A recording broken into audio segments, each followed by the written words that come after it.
Bom dia meu irmão, bom dia minha irmã, mais uma vez, sábado maravilhoso, olha aí, estamos aqui no monte, né? E hoje Deus tem uma palavra para nós. Eu quero dividir com você porque essa palavra eu confesso para vocês, mexeu um pouco comigo, mexeu com a minha estrutura espiritual. E daqui a pouco você vai entender isso.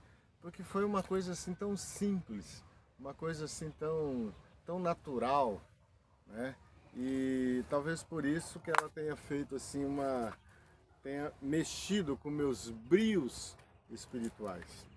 Quero compartilhar com você aqui no livro de Lucas, o Evangelho segundo escreveu Lucas, no capítulo 11 e no versículo 1. Nos diz assim a palavra do Senhor: Um dia Jesus estava orando em certo lugar.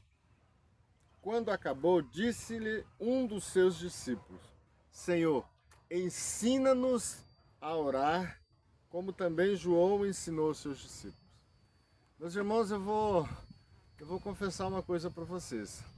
Essa palavra, esse pedido que os discípulos fizeram, ou que um dos discípulos fez ao Senhor, tocou forte aqui no meu coração. Porque na verdade, eles poderiam ter pedido várias coisas ali para o Senhor, né? Talvez se fosse eu, Nelson, Senhor, estaria ali diante do Senhor.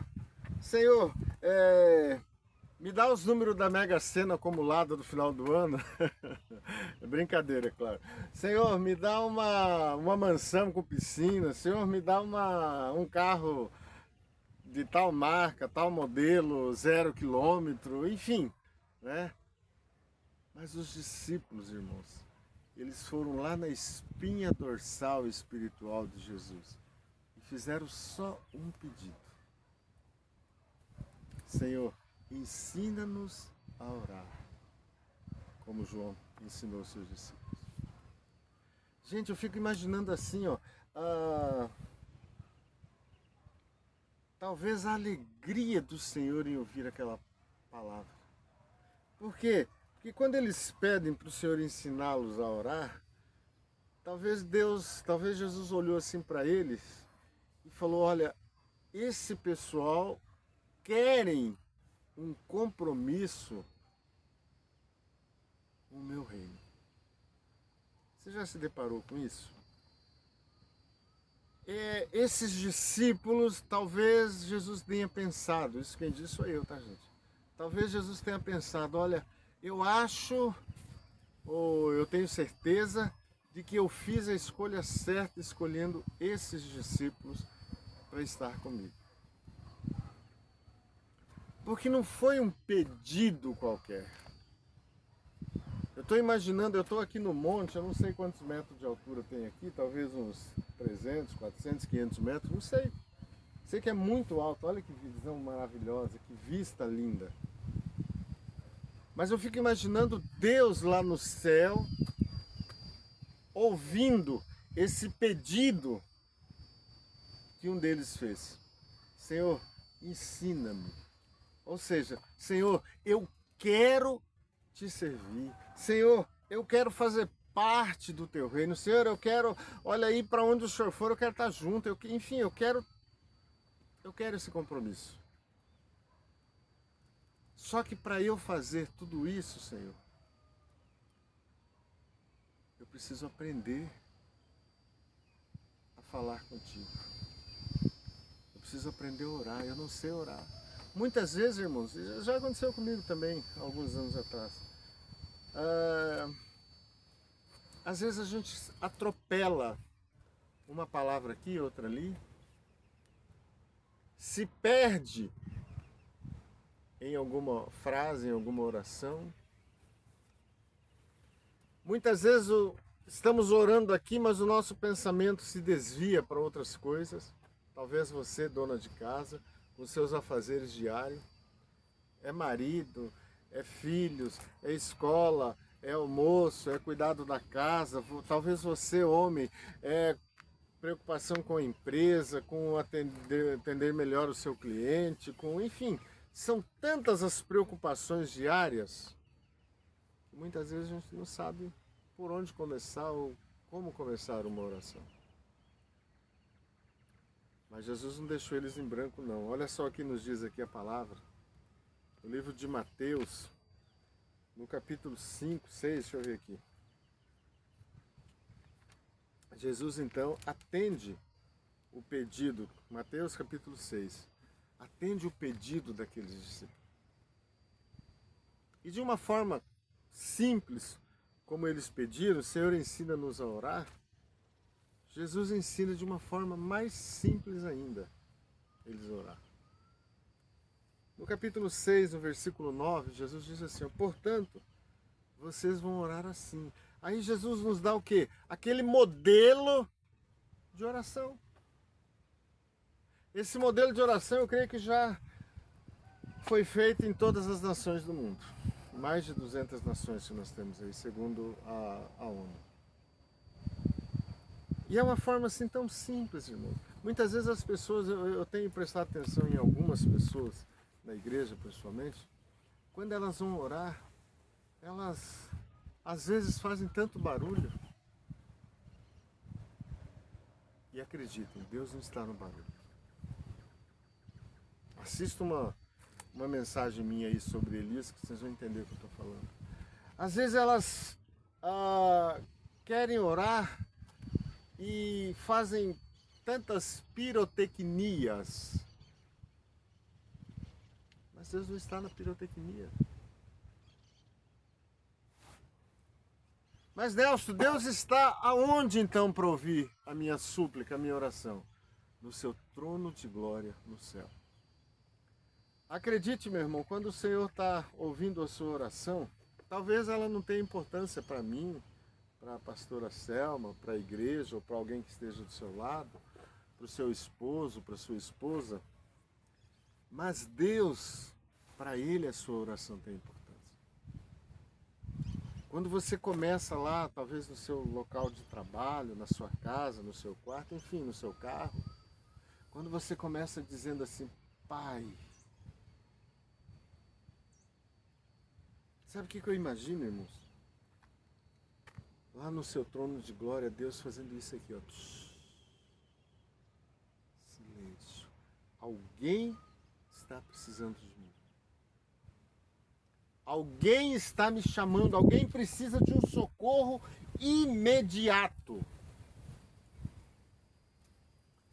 Então o céu se cala para ouvir a sua e a minha voz. Só que daí tem um detalhe, meu irmão. Tem que haver sinceridade de coração. Tem que haver uma honestidade espiritual. Olha só o que disse Jesus aqui. Portanto, vocês vão orar assim.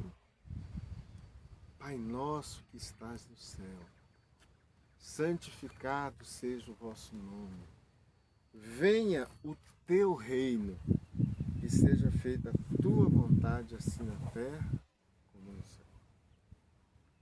Na verdade, irmãos, abrindo um parênteses aqui, esse aqui é o título de um livro meu, né? Meu livro, Assim na Terra como no Céu. Você que está assistindo aí e quer adquirir um exemplar, comenta aí que depois a gente conversa.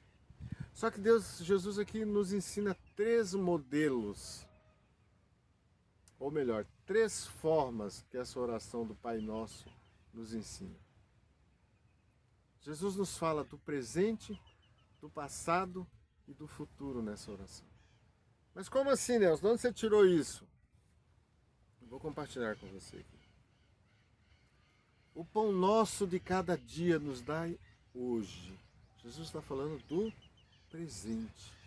Senhor, eu preciso de um alimento físico, espiritual hoje, agora. Supre agora a minha necessidade, Senhor. Esse pão, esse milagre, essa graça, esse livramento, essa bênção, eu preciso para hoje. O pão nosso de cada dia nos dá hoje. Então a oração do Pai Nosso fala do presente. Mas ela também fala, meus irmãos, do passado. Ah, Nel, você está falando bobagem. Não, olha só. Venha comigo aqui, presta atenção. Perdoa as nossas dívidas, assim como nós perdoamos os nossos devedores. Perdão. Perdoa aquilo que o fulano fez contra mim. Perdoa aquilo que eu fiz, muitas vezes até em ato involuntário ou voluntário, contra fulano, contra ciclano, contra beltrano. Senhor, traz um perdão, porque o perdão fala do que? Do passado. Perdoa as nossas dívidas, nós tínhamos uma dívida lá atrás. Então traz uma restauração na minha vida, me perdoa dessa dívida que eu tenho.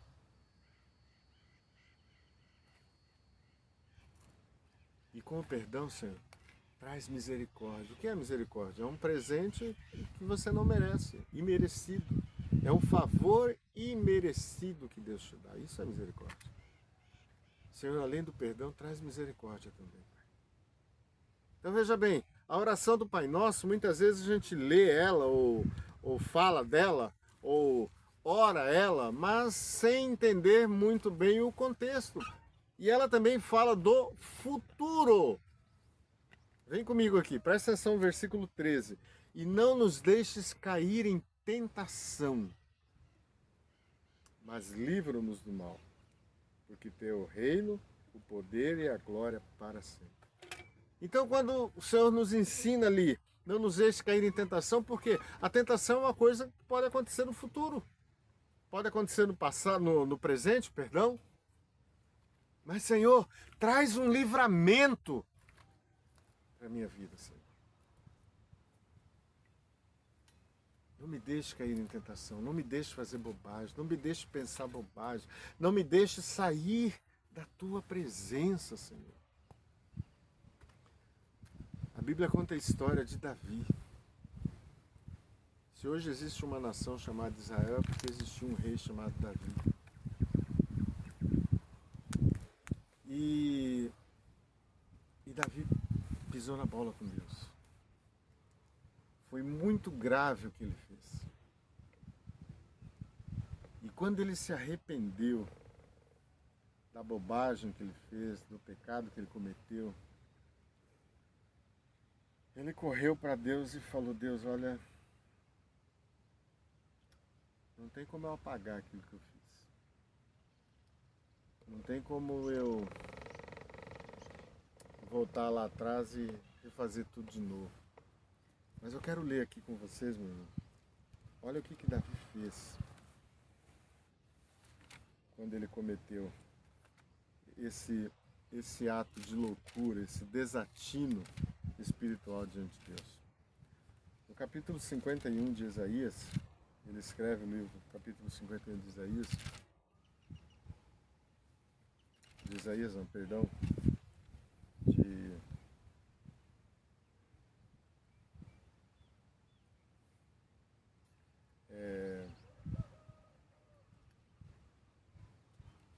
Salmos. Estou aqui com a cabeça lá em Isaías hoje, mas amém, glória a Deus por isso. Olha o que ele diz.